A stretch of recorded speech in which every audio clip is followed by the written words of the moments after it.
Hello and welcome to another of In Dialogue Foundation's certificate course on dialogue studies sessions. This is week 19, session 2.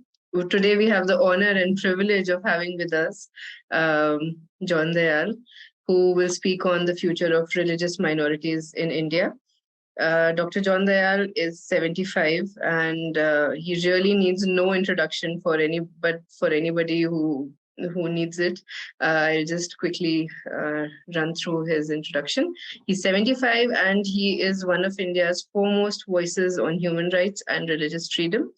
A researcher, writer, and occasional documentary filmmaker, he has a long record of investigating and producing substantive and influential documentation on targeted violence against religious minorities, such as Dalits and tribals in India. He is also a strong voice against capital punishment and nuclear weapons. He is or has been a member of several governmental and academic bodies, including the National Integration Council, chaired by the Prime Minister of India. He was co-founder and Secretary General of the All India Christian Council for the duration 1968 and 2016. He is National President of the 100-year-old All India Catholic Union for the time period 2004 and 2008. And the spokesperson of the United Christian Forum since 2015. His books include For Reasons of State, Delhi Under the Emergency, published in 1977 and republished in 2018 with Ajoy Bose, Gujarat 2002, Untold and Retold Stories, A Matter of Equity, Interrogating Secularism in India, and the just published Educating India, Critiquing the Modi government's education policy. Over to you, sir. You have an hour. Dr. Dayal is slightly busy, so he'll be with us for an hour. He'll speak for an hour and he'll take questions for an hour. Thank you so much for joining us today, sir. Please, you may. No. Thank you very much. Good afternoon, each one of you. A few of who I know. And life must be quite fast if my only qualification is that I'm 75 years old. For that, I've had to do no work at all.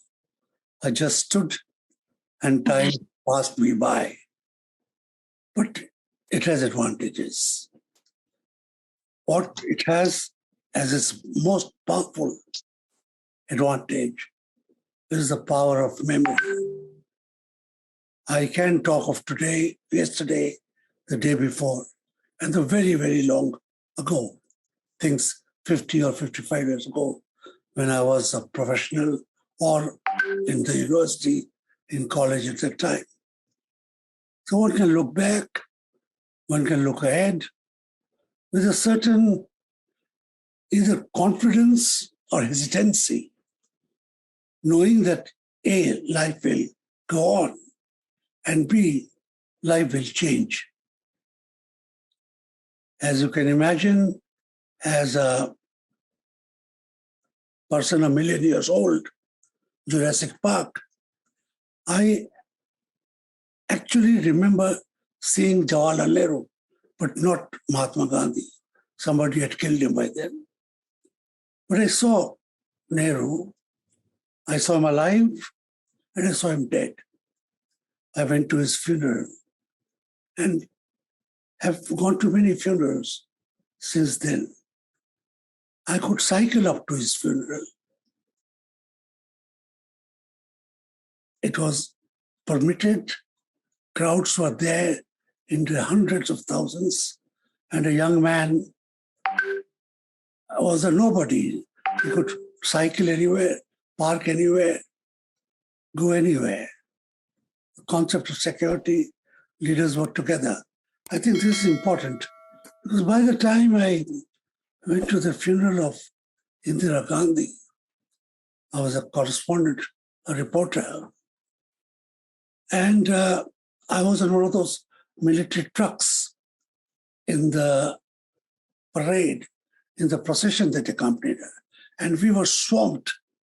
There were as many people in that corridor on the road as there were security people, armed to the teeth, protecting a dead body.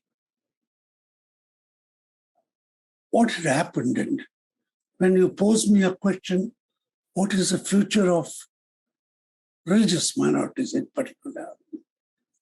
What do I answer? There will be, I think, and I say that with some solidity, there will be religious minorities in India as long as there's an India. Nobody can, in any country, on this day, throw out its religious minorities. Burma, with this terrible record of pushing Muslims out of the country, pushing Christian tribals out of the country in the north, bombing its own people, shooting at them, waging a 50-year-old war, has not been able to remove its minorities. I was a reporter in Sri Lanka when the people, the Sinhala government, was waging a war on the Tamil people. North Sri Lanka was being bombed. The Tamils themselves were bombing parts of Colombo and elsewhere. I was a reporter, a correspondent, both in the north and in the south, on and off, on and off. How many thousands were killed? There really has been no count. And yet, the Sinhala hierarchy, the Sinhala religious group, the military, the government, the people, because in a state of war, whether it is Hitler's silent supporters or it is silent supporters of other dictators, people do, unfortunately, come to support one or the other people involved in this struggle of existence. So when Sri Lanka was at war with the people of its own people of the northern part, the Tamils, the people were also involved. In the north was the Tamil Hindu, the Tamil Christian, the Tamil Muslim. Ranged against them, bombing them, were Tamil, Baba, Sinhala Buddhists, and a few Sinhala Christians. On the issue of Tamils, the Bishop of Munnar, a place very close to India, I'm told that a few million years ago, you could walk across. He told me that when the Sri Lankan army attacks, they kill a lot of Tamils. And a lot of that lot are Christians. And then the Tamil Tigers attack, and they kill a lot of Sinhala. And some of those Sinhala are Christians. So he said, John, coming or going, whichever way the tufan, the wind of violence blows, my children get killed. And it's a deep thought when you think on how small, how shallow, how thin, fibrous a distinction people get killed. How, and this has been people far more intelligent and sensitive than me have written books on it, titles, which are, one of them is Mistake Ho Gaya. I don't know if you people have read that short story on the partition of India. I must tell you the story and then you will understand what it means, because part of it is very real to me. This happened in what is called Sabzi Mandi Gantagar, which was behind my college. I was at St. Stephen's. This happened there in 1947. And we were students in the 1960s. So part of our fieldwork, you could say, although it was not fieldwork in that context, was to go and talk to the people in the villages around that place. And I did talk to many who were of that era who had seen something like this. And this is about a lone person who's coming towards a lane. And the mob besets him. And I've been beset by mobs in a different context. So I can tell you it's a horrible thing. The mob besets him. He tries to run. They catch him. And he could be anybody. He could be the Sardarji of 1984. He could be the Muslim, the Hindu, the Buddhist, the Christian of Minorities. And they lynch him. Lynching is a terrible thing. With Harsh Mandar in Karawai, Mohabbat, I've traversed this country visiting the widows of 50 victims of lynchings, looking into their eyes, trying to find out what happens. Lynching is not a shootout. It's not a bilateral strife. It's a group of people imposing their strength on one man and then butchering him as if he were an insect or an animal. So they kill this boy, let me call him that. And after he falls dead, just to identify who he is, not to find out his Aadhaar card or whatever, but to identify, was he one group or another? They open his trousers. And the killer, the leader of the mob, turns to his brothers in the mob and says, mistake ho gaya. It's to your imagination. Did he discover as a Hindu that the victim was a Hindu? Did he discover as a Muslim that the victim was a Muslim? Who knows? Who cares? It doesn't matter. A mob had killed an innocent man. That is the crux of the thing. And Sopti and many others have written many other stories. And some of you would know that, Some stories are even more cruel in their impact on your psyche. And since there are so many women, I would not like to tell those stories. But you can read them. You must read them because it brings out the bile in you, makes you abhor violence. I don't clap. I don't salute. There's no bravery in killing. So once your fundas are clear, then you look at larger issues of dialogue, of people, of peace. A friend of mine, Suman Khanna Agarwal, professor, has written The Science of Peace. It amuses me sometimes. The science of peace. I am a failed physicist. I studied science at the Faculty of Science of the University of Delhi and at St. College. Physics, higher sciences studied. What can be the science of peace? There can be an act of peace. There can be an atmosphere of peace. There can even be, if you are really talking about it, a season of peace. Christmas, the season of peace. Jesus Christ, the Prince of Peace. What are we talking of, therefore, when we say, what is the future of minorities in India? We have a future. Is it a bright future? Will it be a terrible future? Will it be second-rate citizens? Will we survive, as in dystopian films, in an underground, hunted every Friday for breakfast? Not to give us breakfast, but to make a breakfast out of us. Would we like that dystopian world? Would we be, on the other hand, slaves with prison chains in our necks? As again you see in classical films about Hercules, about the Greek era, about the Roman era, about Christ's own era. Would we like that? Would we otherwise be equals as man is supposed to be?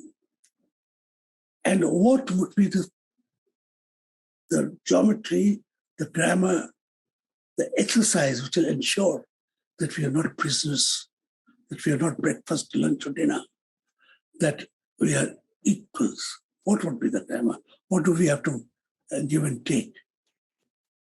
And do we give and take, or is it just given?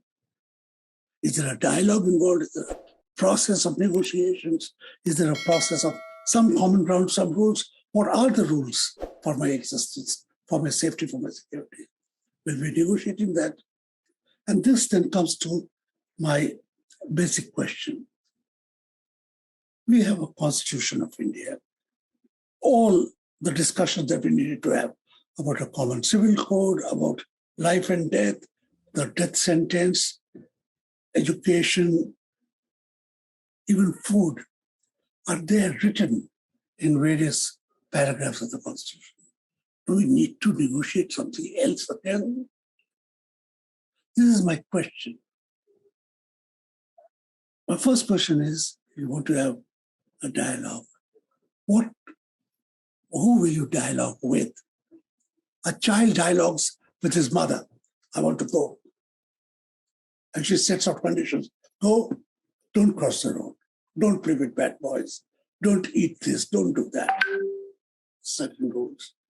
Or all of you who have dialogue with the parents to study, to go out into the world, into a sense of freedom without fear. Dialogue, first of all, with whom? And then on what? Who will I dialogue with? My ancestors dialogued in the Constituent Assembly with your ancestors, with other people's ancestors, sat down and created the common ground on which we would live, on which we would thrive. We would marry, we would have children, we would be buried, we would educate ourselves, we would eat food, we'll get jobs, we'll be able to travel. The Constitution of India covers every second of my life, including my right to get free medicines, which is now getting more difficult. So what do you want to dialogue for? Dialogue about? Are you going to tell me that in 2023, you're going to dialogue on, is John safe if he leaves his door? If that is the core issue on which I have to dialogue, then the Constitution doesn't agree, doesn't exist. Then the Republic of India doesn't exist. Then the police force, the whole moral structure on which we have structured, doesn't exist. Would I have to do a dialogue with, okay, John, you can travel, but you cannot speak. You have to obey in silence. Would that be the issue on which I have to dialogue? I'm not even talking about who to dialogue with. I'll come to that. Would that be? So what is the subject on which my personal life, liberty, pursuit of happiness, education, right to marry, have children, or not have children? Is that an issue? Will I have to have just 2.5 children or 3 3/4, according to the national average? How many would I have? I have 2, 1 daughter, 1 son, 1 married, 1 not married. Would I be able to have to discuss that? Third, would I have to discuss what jobs I will do? Would I be able to join the Intelligence Bureau? Would I be able to become a professor? Would I be a scientist? And if a scientist, would I just be in medical sciences, or would I be negotiating the higher reaches of nuclear science, which is sensitive? Would I be talking about that? Is that an issue on which I have to negotiate dialogue? Which country I will go to, which seminar I will go to, who I will invite to my seminar? Please understand, I'm using these terms from headlines of newspapers of the last 50 years. JNU, Jamia, can't have a seminar if you invite X, Y, or Z from India or from abroad. Are these areas of my personal right to freedom of speech and movement to be negotiated? So in this vast spectrum, if I have to continuously renegotiate things which have been firmed up in the Constitution of India, then there is a big trouble. I would like to talk about that. Then comes the real troublesome issue. Who will I negotiate with? With my wife, who has the key to the door and will say, no, you're not safe, you can't go out. You have to negotiate with her to have permission to go out. Am I then to negotiate with people around my neighborhood who stop me on my path, who will not take me in a taxi, or if I'm in a taxi, shoot out somewhere else and not take me to my city? Would I then be negotiating with a mass, with a mob, with somebody who follows the rules for myself, for my path? Would I be negotiating with non-governmental agencies? I'm not saying NGOs. I'm not talking of social work NGOs, which make roads and help children and do all sorts of nice things, take care of pets which are strays on the road. I'm talking of mobs, of groups of people who think they are the law. Would I have to negotiate with non-state actors, to use a polite term, who have no sanction, who have no constitutional existence, barring that of the might of the majority? Would have to be discussing that? Or my only negotiation is with the government of India, which is the guardian of the Constitution, which is my savior, which is my bab, as you would say. Then I'm safe. I mean, if I'm negotiating with the situation of law, then I am confident. I know the law, they know the law, and we know what is permitted and what is not. I've signed a document which says I will not rebel against the country, and I will not rebel against the country. Decline. I have the freedom to decline a call in the middle of a lecture. If I'm negotiating with constituted authority, then I am safe. It's the only authority I exercise apart from my parents and my God if I'm a believer. Because this is an authority that is vested with the collective strength of generations of my forebears who have accepted its authority as the only way that people can live in coexistence. Because you have to follow the 10 Commandments of Moses, or you have to follow the laws of Parliament. In fact, you have to follow both to be able to live as a normal human being. So, what are the issues that we're negotiating? Who are we negotiating? And then what are the limits of this negotiation? Can I negotiate under pressure for my very freedom? Can I discuss the norms in which you will kill me? I can discuss the norms in which you allow me to live.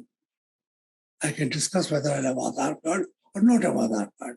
If you cancel my passport, I have to go to court to challenge it, to recognize you both as a father figure, Government of India, as an adversary, which controls my movements so that other people have movements. But that is the one reason why my movements can be controlled.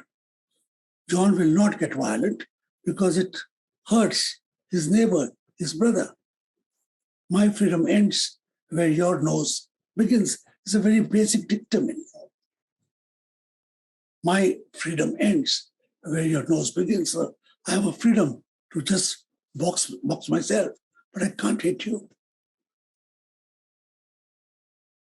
We as minorities, and I am a minority many times over, ethnic in the north, religious as a Christian, and many subsects in it. We are confronted with this on a daily basis as part of our citizenship. Although everybody knows that citizenship is guaranteed, that we are confronted with it. And as minorities who have to live in a society, whatever government, whichever country, with other people. We are not a totalitarian regime in ethnicity or politics. We are not a majoritarian country in terms that only one ethnicity or one religion constitutes the whole of the country. You could say Maldives. 99.9% of Maldivians are Malayalam-speaking Muslims. So you can say it is a totally majoritarian country. But Nepal is not a Hindu country. It's so many minorities, no minorities over 25%. And there are 20 minorities. So minorities are 4%, 5%, 6%, 10%, 19% Hindus. but the rest of them are not. So the terms of how I will live, well, I'm not on the political part, with my society, with my religion. Here, as a Christian, we have another set of rules, tried and proven over 2,000 years, almost codified, you could say, by the Catholic Church. How do you find your place, and how do you negotiate with, deal with, dialogue with people? And certain principles have been set up. The first principle, of course, is talk is better than beat up, get physically active, etc. So yap is so much better than any other physical action. Kill, act, demonstrate, attack. Talking, coming to on agreed terms to say, okay, we have differences, or that we want to get more friendly. What are the terms of conditions that exist? And terms and conditions is a very bad term because it presumes that somebody else is forcing it. But it's a very natural term. Terms and conditions exist between a mother and a child, between a husband and his wife. They are set forth in the Nikah. They are set forth in the Christian Marriage Act. Among the first, of course, is thou shalt not beat your wife. So the Catholic Church, and I will confine myself to that as not essentially being an authority on it, but I have a right both to praise it and to criticize it without being misrepresented or without being misunderstood. This is a terrible thing that only a Christian can critique a Christian thing, and only a Muslim can critique a Muslim social issue, or a Hindu can only talk about Hinduism and nothing else. This is one of the limitations of the contemporary situation. It wasn't so when I was your age. I could, with great glee, analyze the Ramayana and not be beaten up. So the church would say, what is the basic thing that you need to argue, to negotiate, to talk? This set of conditions with somebody else, with authority, with a fellow Christian, with a Muslim, with the upper, lower, with the foreigner. What is the first thing you must know? And I think it is one of the crucial things, and an issue where we fail is know thyself. You cannot negotiate, you cannot talk unless you're sure of what you're talking about, unless you know from where you are coming, unless you know your position, unless you know what situation, what is your, how should I put it this in a more polite way? Why do you want what you want? What is the reasoning in a neutral situation about the situation you want to? So the first thing is, you must know yourself.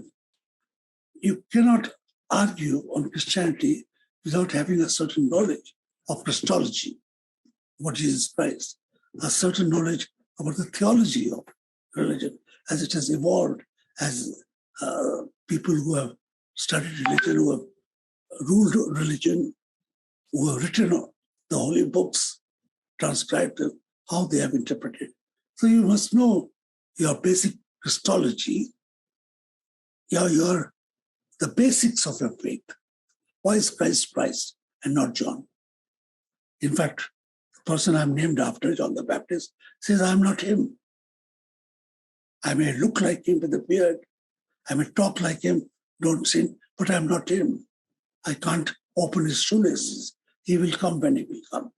So Christology is the core issue of Christ. Do we understand? Have I studied? Have I argued? Have I been taught? And then the theology, the laws in which this has developed, this has been protected, this has been honored. So an understanding of your own faith, its own progress through history, how it has survived, how it has strengthened, what faults it has made.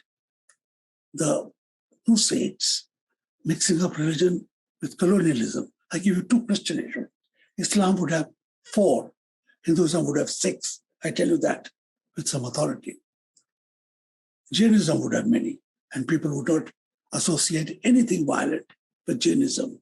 People in India, unless I tell them about Sri Lanka and Burma, don't associate anything violent with Buddhism, because to them Buddhism is not the Lord Buddha, or even if it is, it's also the Dalai Lama, the famous face, the Nobel laureate of peace.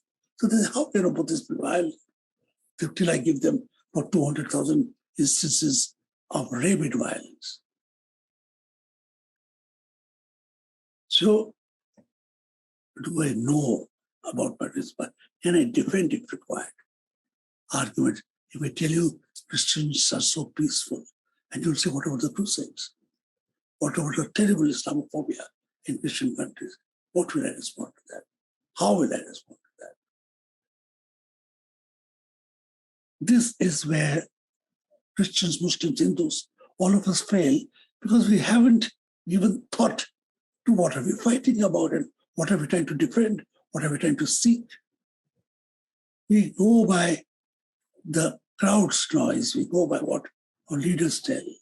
We haven't been able to analyze, and we have failed to articulate in our own words what we need.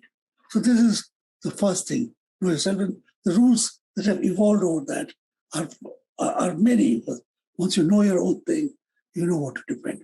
Can I defend the virginity of the Blessed Mary?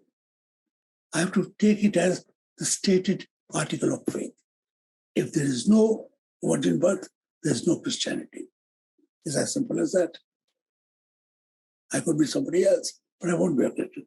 To me, that part then becomes non-negotiable. And we come to a set of things that are non-negotiable. Life, liberty, food, all the other things then become non-negotiable. I can't negotiate that. We'll just have to find how we can live together. The second thing is know your partner, your counterpart, the person that you're arguing with. Unless you know what is it, unless you know it's a structure, its dynamics, its motives, its engines of power. Where does it get its energy from? You will be shot dead on the road because you don't know that the police is armed and there's Section 144 and they're looking for you. You can't step out of the argument even with a white flag. This has happened 100 times. As a reporter, I can tell you that. What happens, I know. What happens when there's curfew? Where does the neutrality of the army go? Where does the neutrality of the police go? So know who you're negotiating with. It's not an acceptance of a situation of weakness. It is an acceptance of the reality and maybe biding time, biding whatever. You want to negotiate with a vast majority. Sometimes it's easy to negotiate with a vast majority. If you're only 3% people, if you're Parsis, less than 1%, you don't even need negotiation. You're a pet. There's no danger to you at all. Because, you're not even visible. You're not even visible. You're just a tremor on the vast ether of reality. There's a little vibration that you exist. If you are in a position where your presence becomes relevant, then both parties have to sit down and say, okay, so what are the issues? Defining the issue, negotiating, choosing your ambassadors, choosing your interlocutors. If you yourself are the interlocutor, choosing your grammar, how do you talk? So a dialogue for peace, for existence, for coexistence, for democracy, who with and on what? The core issues, the non-core issues, the development issues. I would like to dialogue with all of you and with the government on why have you closed the scholarships for religious minorities. Muslims are impacted, but Christians are also impacted, and so are a few Sikhs, because the scholarships under the Maulana Azad name were given up to doctoral and postdoctoral studies as much as for postgraduate studies. So, making common cause, finding out development issues are areas that are there. What is the time? 40 minutes I've already spoken. So, as I told you, in the Catholic Church, this has been studied and rules have been made under the Second Vatican, which was 50 years ago, 55 years ago actually, where for the first time, all the bishops of the world, 5,000 of them, came together and talked. That was a transformation period in the Catholic Church. And it is important to know that because it was the first time that people realized the large number of blacks and brown and yellow and kinky-haired bishops. There were no women bishops, I'm afraid. But in the men part of it, they were from every quarter of the world. So the first thing that the church realized within itself was its diversity. That it was not just one community, not just the Pathans or whatever, Sayyids negotiating. That we constituted a people representing blacks and browns and Africans who also come in many colors and Arabs. The Bible has been written in Arabic thousands of years ago, not thousands, but almost 1 3/4 of a millennium. They realize the diversity within themselves. And then the small cry, the need for equality among yourself also. Why can't we have a black pope? In due time we may. Just now the pope's advisors, some of them are black. So we are coming there slowly. Maybe someday we'll have a woman pope. Who knows? Who cares at this time? Because it's not critical. What is critical for the Catholic Church is that when John is hurt, brown, bearded, old, third world, the white Catholic must worry because we are one community. The sense of community. That I will not be allowed to go onto the ledge and left there. That somebody will bring me back to security. Somebody will be willing to carry on my debate, fight for me if it comes to that. The sense of community was very important. As a stray individual, you're negotiating only for yourself, and you will find no currency to support you. As a community, then you are plugging into a vast world, local, national, continental, global. And then at another ethical level, any other community is also your community as a human being. The Catholic Church discovered that it was a community, and then it was a diverse community. That it had to also be whole within itself while demanding that others also become whole or allow it to be whole, not wound it.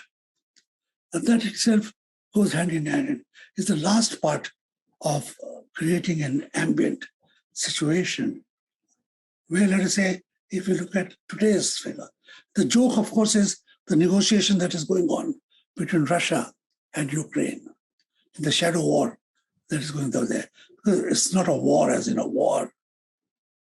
Russia, with all its weaknesses, still is a depth, a defense depth, where it can bring out weaponry not seen by anybody else. It is Russia. It's always been the Tsar, even when it was communist. And we know that Ukraine, without the NATO weapons, can last about 30 seconds. So what is happening there is very different. And therefore, the negotiations there for peace, the platform for peace, the ground landscape of a dialogue is so very nebulous. We don't know what are they discussing at the moment. That Ukraine will not be part of NATO and will not pose a threat to the former Soviet Union, current Russia. Will Russia not want to trample Europe? Who knows? Gas will be allowed to travel from place A to place B. Wheat will be able to travel from place B to place A.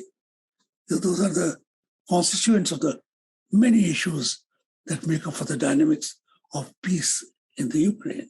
The India-Pakistan dialogue is far simpler in that it can also take place. But this is, and I conclude on that, how even our personal liberties, the landscape of a discussion is impacted by things which on prima facie would have been of no concern to you. What does John, Catholic, old, father of two grown-up children, what does my situation have to do with something, with your situation? Young, largely Muslim, North Indian, in the current situation, I would think I am far better off. And I'll be a bloody fool if I were to think that. Because the two are irrevocably linked together. By a third party, you would be amused to remember. By Pakistan, if there were no Pakistan, the ground rules would totally change. Because a very large number of threats would, perceived threats would vanish. A large number of idioms of the whole grammar would change. Gandhi won us freedom, as they say, without khadak and without whatever, without a sword. But the independence may have come like that in a transfer of power. But the country was born in bloodshed, as vicious as any world war or as the elimination of Jews by Germany. There has been no Truth and Reconciliation Commission. We don't know how many people died. And there are many places in India where the only way to find out about the Muslim situation would be to go to a map of 47 and say there was a Muslim village in Haryana. Where is it today? It doesn't exist. No road turns into it. No canal gives it water. No electric point brings it 33,000 volt charge from Bagra. It was, and it isn't. Two things happened. The people migrated, or the people were killed. It is not on the migration route. It vanished. And this happened on the other side of the border. We don't know what happened in 47, what numbers are involved. And because we don't know, as a physicist, I can tell you, unless it is written down, the numbers, unless they can be measured by a scale. And even if it's measured by a scale, scales change. When there's lots of heat, the scale expands. When there's cold, the scale retracts, becomes smaller. So even the scale itself of measurement changes according to the passions of the person doing the measurement and the time in which he is doing the measurement.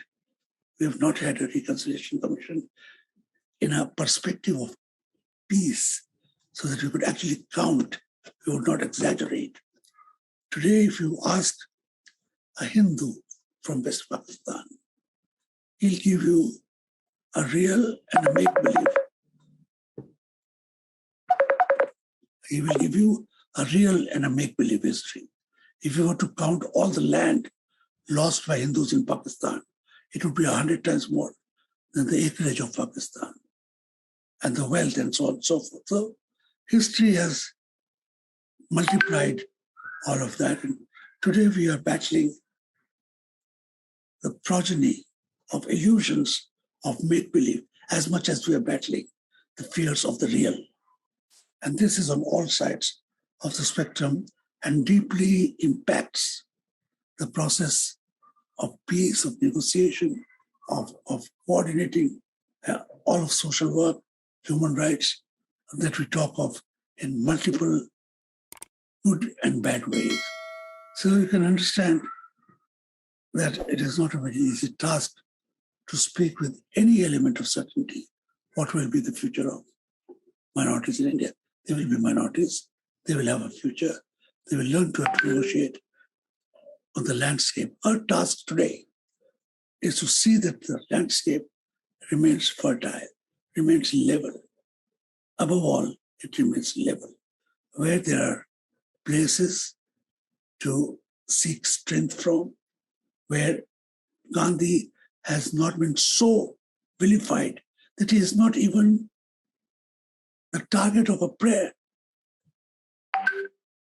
This is painful. Where Gandhi is being so vilified that to call upon his name, his work, his deeds, it doesn't work anymore. The talisman is broken, it would seem. This has to be repaired very fast because in negotiations, you need certain constants, A plus A squared and so on and so forth, with a lambda and another Greek symbol in between. You need those constants to ensure that there is something you can fall by. Today, if you and I as Muslims and Christians were negotiating with the government and were to evoke the United Nations principles, the International Criminal Court, issues against torture, we'll discover that India has not signed many of them. Many of the strengths that we could have don't exist because we did not make sure that we had signed those documents. So on you and me and all the generations in between remains a terrific task of ensuring that there is a level playing field on which then constitutionally we can discuss. You can say, okay, John, you can not eat beef if the beef is butchered on the crossroads, and I'll tell you, you bloody idiot, nobody kills a cow on a crossroad. There are places where animals are butchered, whether they are cows or buffaloes or chicken or whatever. You can negotiate on that. But to negotiate on a larger issue that impacts my very existence would be something that we would need to do, we would have to do. The Constitution would be the last place and a given place where the discussion of my existence has been made, has been finalized, and has been handed to me as a certificate of security. That is what I wanted to talk to you about today. I thank you for listening to me. Thank you so much, Dr. Dayal. And now the floor is open for questions. In case somebody has any questions, they can raise their hand. I'll be grateful if there are no questions, but I'll be happy to answer if there are. Okay, so we will take two. No, I am half joking, really. Okay. So anybody has any questions?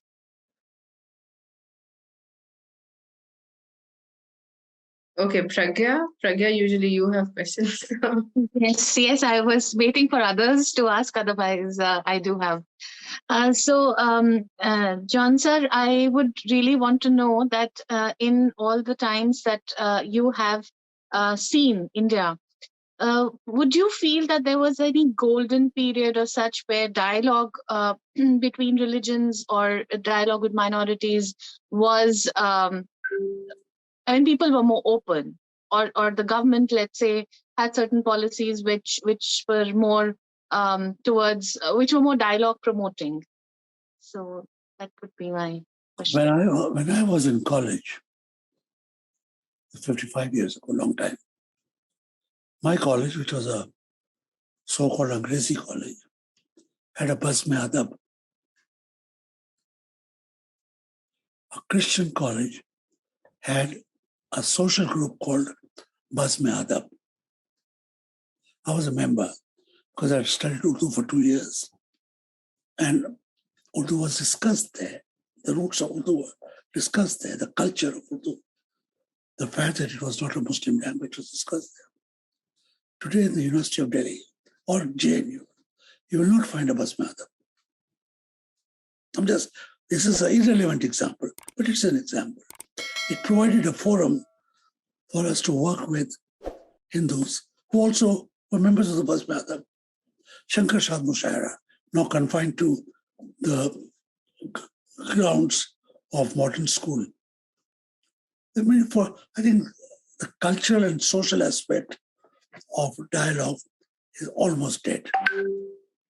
The formal forums exist, Parliament exists, the National Commission of Minorities exists. I used to be a member of the National Integration Council of the Prime Minister, where the member secretary was a minister and the chairman was the Prime Minister of India. I was among 30 individuals of India who were members. Narendra Modi, as a chief minister, was ex officio member, which was an extra constitutional, extra parliamentary forum for people to dialogue without worrying on party positions. And I think this also is a very big example. The death of institutions of dialogue. I should have mentioned it. The National Integration Council, of which I was an honored member, and my card said so, because there were only 30 of us, with 30 chief ministers and 10 ministers of the government. So that was, you didn't worry what was the Congress position, what was the BJP position. You could discuss an issue without being bound by party lines, and things would come out of it. Things would come out of it. It ended in a terrible way, but one of the things that was coming out of it was a law against hate crime. And you can imagine it's almost 20 years ago.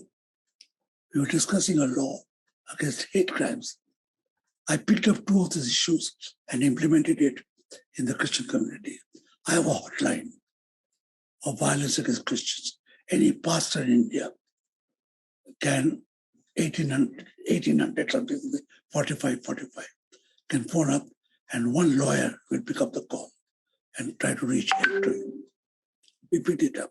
We also did it for women. The northeastern communities did it for women. We wanted this law, this helpline, to be by the government, like this for gender, although it's not very successful, but there is a line for gender. A sex crime on a bus or something, you can technically phone up and something will happen. But we did it for our community. We produced a model law for reparations. You can't put a bulldozer through a colony. You can't arrest people for 2 years and then their bills mount up, the medical bills of their families and the food bills. You can't do that. How to give reparations to victims of targeted hate and targeted violence. We try to set up in the law principles of command and responsibility. The battalion commander of a police force would be responsible for the acts of the police force. The collector of a district would be responsible for what happened in his district. The president of a political party would have to answer for what his people behaved in a certain situation. Some of these terrific ideas by various luminaries were codified, but the government of the day didn't accept it. It is a Congress government. And the successor government threw it out as being anti-Hindu. So we are faced with a conundrum that a law that defends Christians and Muslims and Sikhs and Buddhists and Jains and Dalits and Adivasis is deemed by a section to be anti-Hindu. A protected law is framed like that. So in my life, I would say, despite the number of communal violence that was taking place, by acts of riots, etc., from 47 to, let us say, the turn of the century, first 50 years of independence was comparatively heavily, because if you were beaten up, you could complain to the policeman. Sometimes he would want 20 rupees registered, but he would register a complaint, and somebody would act on it. The Minorities Commission was set up and was working. The Scheduled Caste Commission was working. The Women's Commission was in the process of being rejuvenated after the landmark report on the situation of women in the country. The Status of Women, 1982 or something it is called. This landmark commissions constitutional mandated by Parliament were set up. There was that period. And then they were systematically demolished. Mrs. G did it to her extent. And therefore, in my biography that was read out, is a book for reasons of state, Delhi under the emergency. I wrote it in 78 and published it in 79.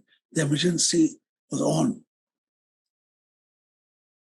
And one of the funny things is the idiom changes, and I'll tell you. When they want to defend, they'll say, 84, the Sikhs were killed by the Congress. Sikhs were killed by the Congress is an argument you listen day in, day out.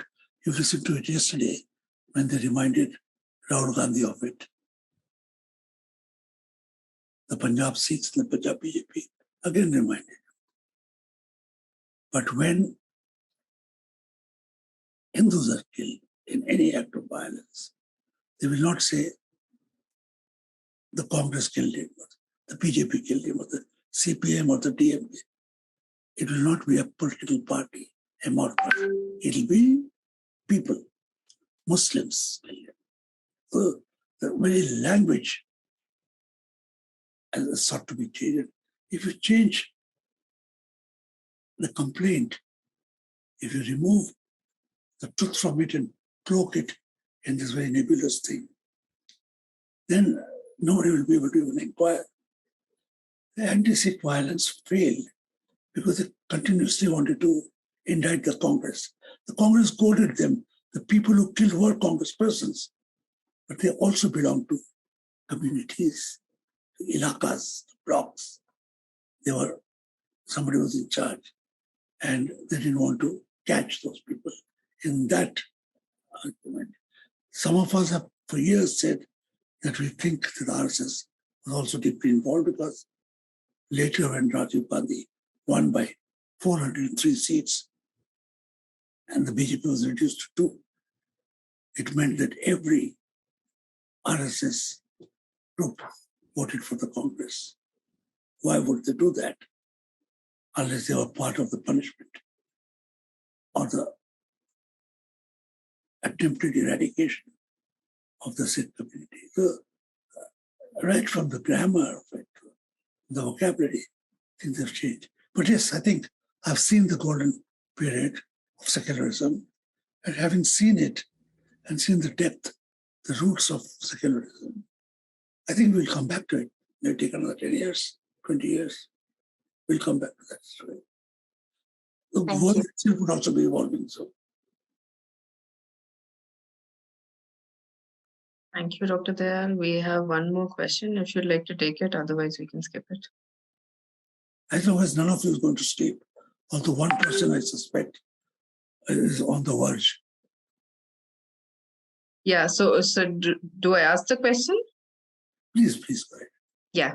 So that's Kulsum, would you like to ask the question yourself, or do I just? I can ask it, no problem. I just hope can I be heard?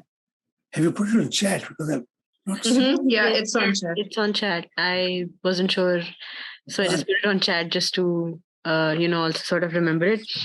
And my question was, how do we help minorities in a group that operates by rule of majority? How do we make sure that they get what they need? I spent 60 minutes on that. But I will tell you again. But maybe more at an individual level as opposed to maybe like an organization or a state. But how do we sort of begin that idea, initiate it? Not necessarily through geopolitical situation or something. As an inhibited Indian, you're safe. But as it is, you're obeying unfair laws all over, all the time, 24/7 into 365 or whatever. We're not talking of the security of the individual. You can always leave India. You can always leave wherever you live and go and live in a society within India which is safe. And most of India is very safe. If you're a North Indian Muslim, you can easily slip into Hyderabad or Chennai and nobody would know it. Nobody would dare touch you. You say. The whole argument of security is in situ, living where you are, in your condition. You want to be safe. I can go and speak against India if I live in the US. But what is the point? As I used to say about Russia and America, you know the joke? The Americans said, I'm free because I can abuse my president. And the Russians said, so what? I'm free. I can abuse your president. So the individual, however separate he may, or she may in your case, think of herself, you're the safest person as an individual. Because you'll A, find a haven within this vast country, and B, you'll also as an individual not be at odds with your neighbors, society. You would not be shaking the boat. All the issues are as much of the individual, but as an individual as part of a group of a society of women. So I cannot give you a specific answer in your circumstance. For many, my advice to them is shift to Chennai. It's safe. And if somebody else has the money, go away. Go to the Soviet Union, go to America, go to England, where you think you will be safe. You will not be safe there for different reasons. The skinheads would be after you for your skin color. You're dark.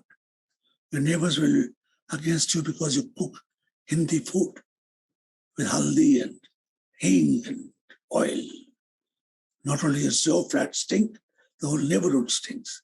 So you'll always find some point of difference which will make you look back on your shoulder. But you'll be safe from the issues that you face in India. But I don't think that will solve the problem of your sisters who you leave behind in India. The talk of negotiated peace is always for the community, for the group, for the sector, for that society. Otherwise, it has no meaning.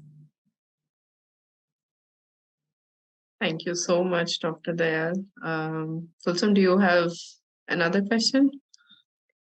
Not really another question, but just the idea that, I wasn't necessarily thinking of, safety, but just the fact that when we rule by majority, there's always like in a democracy, we always pick the idea of whatever the majority chooses, not necessarily for safety, but for anything else. How do we also ensure that the minority, which is technically part of that group, also gets what they want? It's not necessarily in terms of safety. There can be no more vicious majority than within the church. Let me give you an example. Mm-hmm. The rules are so firm, no woman can become a priest, for instance. Other rules, morality, other issues. People like me, people like the parents of several of you, are perpetually negotiating reforms. What is not negotiable? God. What is negotiable is the timings of fasting. Should we follow the moon? Should we follow the clock? Those are arguments you can discuss at some other forum.